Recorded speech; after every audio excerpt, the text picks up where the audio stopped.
नमस्कार दोस्तों।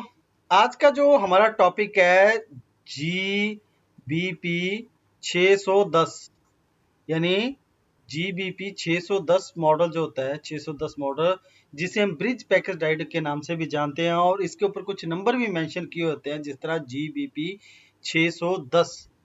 तो इस टॉपिक के बारे में आज डिस्कस करेंगे। इसकी वर्किंग टेस्टिंग पिन डिटेल किस तरह होगी और ये किस जगह पे यूज किया जाता है और कितने पिन के अंदर आता है और इसकी टेस्टिंग क्या होगी, वर्किंग क्या होगी। अगर ये खराब हो जाए तो हम किस तरह इसको रिपेयर कर सकते हैं या इसकी जगह पर कौन सा नया हम ब्रिज पैकेज डाइट बना सकते हैं और किस तरह बना सकते हैं उसके बारे में डिस्कस करेंगे। तो इस टॉपिक के लिए मुझे कमेंट आया था, हमारे एक सब्सक्राइबर है जिनका नाम है, तो इन्होंने अपना जो है यूट्यूब चैनल अकाउंट शेयर किया है हार्ड वर्किंग टच के नाम से। ठीक है जी, hard work touch hard work touch के नाम से इनका चैनल है। तो इन्होंने मेंशन किया कि सर GBP 610 के बारे में बताइए, इसकी वर्किंग क्या होगी, टेस्टिंग क्या होगी, पिन डिटेल क्या होगी। तो आज का जो बेसिक हमारा जो टॉपिक रहेगा ये इसी के आधार पे है कि हार्ड वर्किंग टेक जो इन्होंने कमेंट किया कि सर GBP 610 के बारे में बताइए।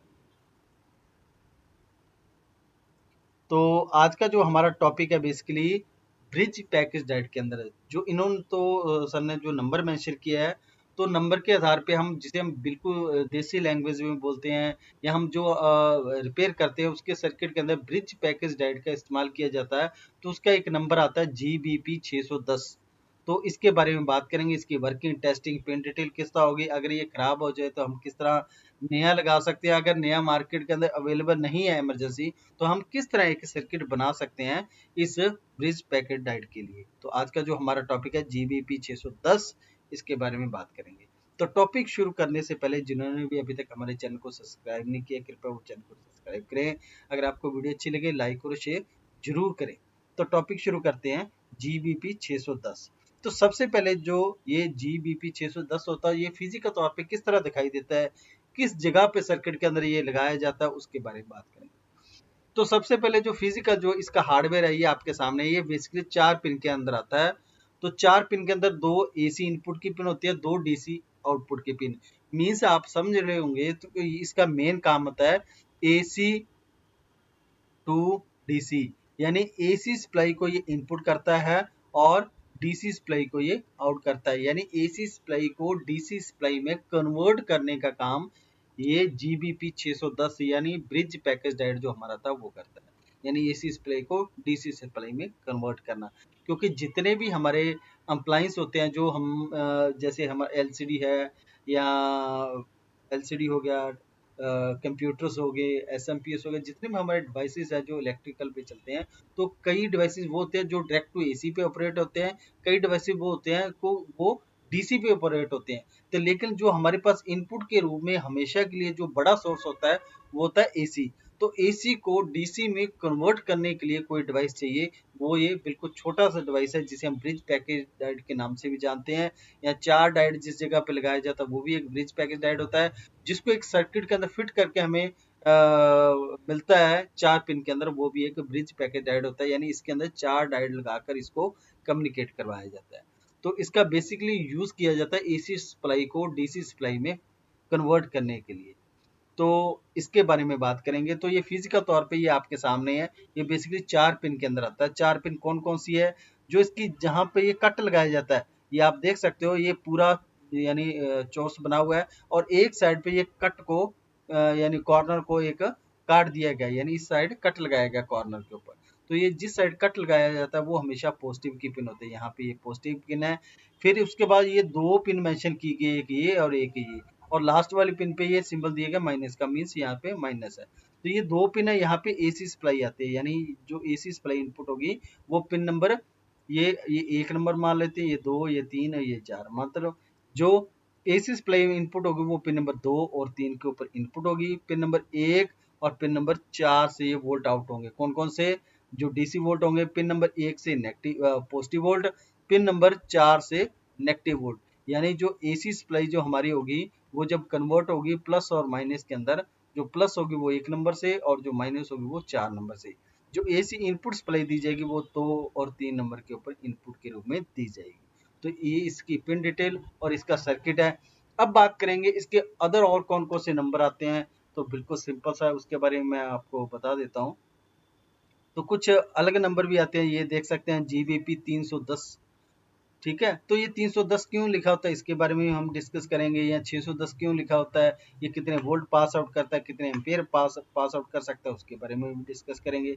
तो इसके अंदर आप देख सकते हैं ये, तो ये बेसिकली जो 610 जिसे हम बोलते हैं 610, तो ये 6 एम्पियर का वोल्ट पास आउट कर सकता है और 1000 वोल्ट तक ये पास कर सकता है, यानी 6 एम्पियर और 1000 वोल्ट ये पास आउट कर सकता है। और वो मॉडल के अकॉर्डिंग है, कौन कौन से मॉडल होते हैं उसके हिसाब से ये पास आउट करता रहता है। ये 610 है तो 1000 वोल्ट, 700 वोल्ट, 1000 वोल्ट के करीब ये वोल्ट को पास आउट कर सकता है, 700 से लेके 1000, जो कि 6 एम्पियर के तक 6 एम्पियर का करंट भी साथ में पास आउट कर सकता है मेन एसी इनपुट के रूप में। अब यूज करेंगे कि ये किस जगह लगाया जाता है, हमें कैसे पता लगेगा किस जगह ये लगा हुआ है। तो बिल्कुल सिंपल सा तरीका है, मैं एक सर्किट आपको दिखा देता हूँ को बना हुआ। तो आप देख सकते हैं, ये देख सकते हैं, तो यहाँ पे जो एसी जो हमारी होती है मेन इनपुट, जिसे हम 220 वोल्ट एसी सप्लाई बोलते हैं, जो मेन हमारे प्लग में से आती है, तो वो कोई भी आप ट्रांसफार्मर लगाकर या कोई भी आप स्टेप डाउन वोल्ट करके इसको दे सकते हैं। तो अगर स्टेप डाउन नहीं भी है तो डायरेक्ट भी वोल्ट देंगे तो भी ये पास आउट कर देंगे, इसमें कोई दिक्कत नहीं।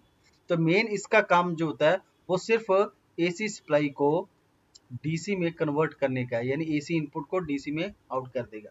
तो यहाँ पे आप देख सकते हैं, यहाँ पे मैंने 220 वोल्ट की सप्लाई दी है, उसके बाद ये ब्रिज डायोड लगा हुआ है। तो ये एक्सटर्नल डायग्राम दिखाया गया है कि 4 डायोड लगा के भी आप ब्रिज डायोड बना सकते हो। तो ब्रिज डायोड का बेसिकली काम होता है एसी को डीसी में कन्वर्ट करना। तो ये 4 डायोड लगा के किस तरह किया गया, यहाँ पे एसी सप्लाई है, यहाँ पे मेरे पास ये एसी और एक इस जगह पे एसी है।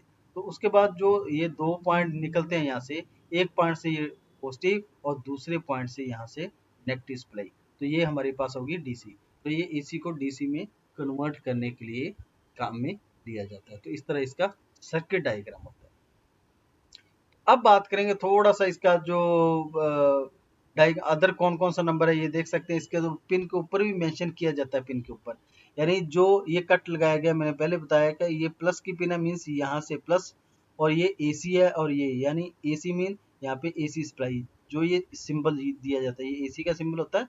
तो ये पिन नंबर 2 और 3 के ऊपर एसी, ये माइनस का सिंबल है, मीन्स ये 4 नंबर यानी यहाँ पे माइनस। तो इस ये और ये पिन, ये दोनों आउटपुट पिन है, और यहाँ से वोल्ट इनपुट होंगे एसी। तो यहाँ से एसी और इस जगह पे डीसी पास आउट होगा। तो वो जितने वोल्ट इनपुट है उसी हिसाब से आउटपुट देगा। अब बात करेंगे अगर ये आईसी खराब हो जाए तो हम किस तरह नया बना सकते हैं। तो इसके अंदर ये इंटरनल डायग्राम आप देख सकते हैं इस आईसी का। तो इंटरनल के तौर पे आप देख सकते हैं किस तरह इसके अंदर डायोड लगाए गए। ये 4 डायोड का एक कम्युनिकेट बना के, ब्रिज बना के, उसको ब्रिज रेक्टिफाई के नाम से जाना जाता है, क्योंकि इसके अंदर 4 डायोड का ब्रिज बना होता है, यानी 4 डायोड को आपस में जोड़ के कम्युनिकेट करवाया जाता है, यानी वर्किंग करवाई जाती है। तो ये देख सकते हैं किस तरह इसको लगाया गया। तो सिंपल सी बात है, इसके अंदर 4 डायोड होंगे तो 2 रिवर्स वाइसिंग होते हैं, 2 फॉरवर्ड वाइसिंग, यानी 2 डायोड तो उल्टे लगे होंगे, 2 डायोड सीधे लगे होंगे। तो किस तरह होता है इसके अंदर, तो सबसे पहले आपको अनोड और कैथोड के बारे में बताना चाहिए। डायोड के अनोड और कैथोड किस तरह होता है, ये डायोड है, तो ये हमारा कैथोड पॉइंट है, ये अनोड पॉइंट है। तो अब यहाँ पे भी सेम कंडीशन है, ये अनोड और कैथोड। तो आप देख सकते हैं यहाँ पे किस तरह ये लगाया गया है, एक पिन जो यहाँ से ये एसी है और एक पिन ये एसी की है। तो इनको किस किस जगह पे जोड़ा गया, एक तो यहाँ पे जोड़ा गया है और यहाँ से सीधा लाकर इस पिन के साथ जोड़ा गया। तो अब यहाँ से जो ये इनपुट एसी सप्लाई है और इसके ऊपर भी एसी सप्लाई है, तो यहाँ से जो डायोड ये पहले कैथोड हिस्सा पहले आ गया, तो यहाँ से ये पास आउट कौन सा करेगा, माइनस। तो यहाँ पे भी एसी के सामने पहले कैथोड हिस्सा है, तो यहाँ पे भी ये माइनस, दोनों को माइनस को जोड़ के इस माइनस पिन से पास आउट करवाएगा। और उसके बाद यहाँ पे जो अनोड हिस्सा पहले आ जाता है, तो ये पॉजिटिव हिस्सा पहले आता है, यहाँ से पास आउट होगा पॉजिटिव, और यहाँ पे भी पॉजिटिव हिस्सा पहले आया तो यहाँ पे भी पास आउट होगा पॉजिटिव, यानी जिस जगह पे इनपुट एसी दी जाएगी उसी हिसाब से ये डायोड पास आउट करेगा वोल्ट। अगर पॉजिटिव पिन पे वोल्ट एसी मिली है तो आउटपुट पॉजिटिव होगा, अगर नेगेटिव पिन यानी डायोड के नेगेटिव पिन के ऊपर एसी सप्लाई दी जाएगी तो आउटपुट भी नेगेटिव होगा। तो यहाँ पे ये देख सकते हैं इस पिन के ऊपर AC दी गई है एनोड के ऊपर, और कैथोड से ये पॉजिटिव पास आउट निकाल कर, तो दोनों पॉजिटिव को जोड़कर पिन नंबर 1 से पास आउट करवाएगा। तो ये बिल्कुल सिंपल सा सर्किट है। अब मैं एक आपको एक्सटर्नल बना के भी दिखा सकता हूँ कि किस तरह आप एक, अगर ये सर्किट में खराब हो जाए तो किस तरह आप नया बना सकते हैं बिल्कुल सिंपल से तरीके के साथ। तो इसके लिए मुझे एक थोड़ा सा ब्लैक डायग्राम चाहिए, ये देख सकते हैं। तो अब अगर हमने एक नया ये बनाना है ब्रिज पैकेज डायोड, तो किस तरह बना सकते हैं, कितने डायोड, किस तरह डायोड लगाएं। तो बिल्कुल सिंपल सा तरीका है। ये आपको 4 डायोड चाहिए। 4 डायोड वोल्ट के हिसाब से आपको चाहिए, या तो 4000 डायोड भी आप यूज़ कर सकते हो, या 5399 डायोड भी आता है, ये भी यूज़ कर सकते हो, ये हाई वोल्ट के लिए होता है।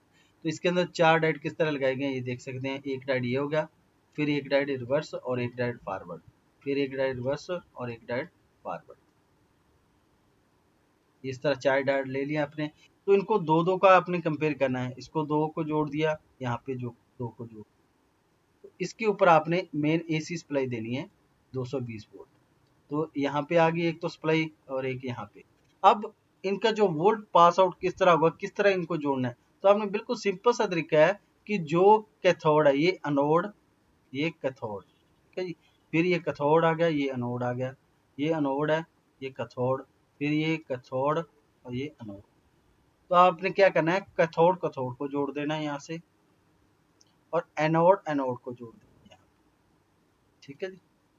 अब क्या होगा, यहाँ पे मैंने पहले बताया कि डायोड के जिस हिस्से पे सबसे पहले AC आएगी वही AC आगे पास आउट होगी। वो आगे टॉपिक मैंने पहले भी कराया है ब्रिज डायोड का, आप उसको सर्च करके देख सकते हैं। तो इसके अंदर जो AC, ये देख सकते एनोड पिन कौन सी होती है, एनोड पिन होती है हमारी पॉजिटिव, कैथोड होती है नेगेटिव। ये नेगेटिव, ये पॉजिटिव पिन, ये पॉजिटिव पिन, ये नेगेटिव, ये नेगेटिव पिन, ये पॉजिटिव। मैंने एक बेसिक एग्जांपल दिया आपको बिल्कुल अच्छे से समझाने के लिए। तो ये पॉजिटिव एनोड हिस्सा जो पॉजिटिव होता है, अगर इस हिस्से पे पॉजिटिव AC आएगी सबसे पहले, अनोड हिस्से पे अगर पॉजिटिव सप्लाई आ रही है तो कंडीशन क्या होगी इसकी आप देख सकते हैं। तो अगर इस हिस्से पे पॉजिटिव सप्लाई आ रही है अनोड हिस्से पे, तो ये हिस्सा है हमारा पॉजिटिव का, तो यहां से जो पास आउट होगा वो होगा पॉजिटिव, ठीक है जी। अब ये AC इसी हिस्से के ऊपर भी जा रही है और एक इस हिस्से पे, तो यहाँ पे जो AC के सामने पहले हिस्सा आया कौन सा डायोड का, कैथोड मींस नेगेटिव, तो यहाँ से कौन से वोल्ट आउट होंगे, अनोड से। और इसी हिसाब से ये क्योंकि ये दो लाइन क्यों दी गई है, क्योंकि एक न्यूट्रल होता है एक फेस होता है, तो यहाँ से भी जो वोल्ट आएंगे ये देख सकते हैं आप, एक इस पिन पे भी जाएंगे और इस पे भी जाएंगे। तो ये अब डायोड का कौन सा हिस्सा पहले आ गया, यहाँ पे ये देख सकते हैं पॉजिटिव, तो यहाँ से पास आउट क्या होगा, पॉजिटिव। और इस जगह से कौन सा हिस्सा, ये नेगेटिव हिस्सा पहले आ गया है फ्रंट के ऊपर, तो यहाँ से वोल्ट कौन से पास आउट होंगे, नेगेटिव। तो अब क्या किया मैंने, नेगेटिव जो हिस्से हैं दोनों को जोड़ दिया मैंने, ठीक है जी। ये नेगेटिव जोड़ दिया, ये पॉजिटिव को मैंने अलग जोड़ दिया। इस हिसाब से यहाँ पे पॉजिटिव सप्लाई मिलेगी, यहाँ पे नेगेटिव सप्लाई मिलेगी। तो अब कईयों का क्वेश्चन होता है कि सर ये 4 डायोड क्यों लगाए जाते हैं, हम 2 डायोड भी लगा के यूज कर सकते हैं। तो इसका एक मेथड है, एक होता है हाफ वेव, एक होता है फुल वेव, एक होता है ब्रिज। हाफ वेव के अंदर क्या होता है, एक सिग्नल को आपने पास आउट कराना। हाफ वेव में ये पूरा एक वेव है जिसे हम AC बोलते हैं। अगर मैं इसको आधा पास आउट कराऊंगा तो मुझे एक डायोड की आवश्यकता होगी। तो यहाँ पे मैं AC सप्लाई दे रहा हूँ और यहाँ से ये पॉजिटिव आउट आ रहा है, मतलब एक ही वेव, यानी इस वेव में से, ये एक पूरा वेव है AC का, इसमें से सिर्फ ये पॉजिटिव वेव ही पास आउट हो रहा है, ये नहीं हो रहा है, जिसे बोलते हैं हाफ वेव। यानी दोनों वेव को काट के अगर जो हिस्सा आगे ट्रांसफर करते हैं, तो मैं एक बार थोड़ा सिंपल भी समझा देता हूँ आपको। तो हाफ वेव क्यों बोला जाता है, तो वेव जो हमारा होता है वो फुल होता है, ये एक तरह का एक वेव है पूरा AC का जिसे वेव बोलते हैं।